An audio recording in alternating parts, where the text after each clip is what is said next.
मेरा नाम हुज़ैफ़ा अहमद है और मैं सर सलीम अल्लाह मेडिकल कॉलेज ढाका में फ़ाइनल ईयर का स्टूडेंट हूँ। मेरा ताल्लुक़ पाकिस्तान में इस्लामाबाद से है। और मैं आपको ये बताना चाहूँगा कि पिछले ट्यूसडे वाले दिन से यहाँ पे बहुत वायलेंस हो रहा है। यहाँ पे प्रोटेस्ट हो रहे हैं बांग्लादेश में, जिसकी वजह से कर्फ्यू नाफिज़ है। और लास्ट वेडनेसडे वाले दिन से हमारा इंटरनेट ऑफ है, ना मोबाइल डाटा चल रहा है और ना वाईफ़ाई चल रहा है, जिसकी वजह से हमें बहुत मुश्किल पेश आ रही है। हम अपने घर वालों से बात नहीं कर पा रहे और हम बहुत एंग्जाइटी का शिकार हैं।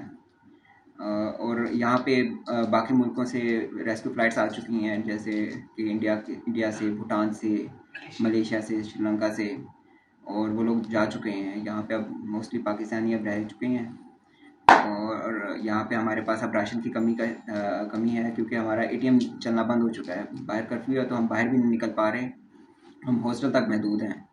हमारी हुकूमत पाकिस्तान से यह अपील है कि हमारे लिए हुकूमत एक रेस्क्यू फ़्लाइट भेजे और हम लोगों को यहाँ से इवैक्यूएट करे।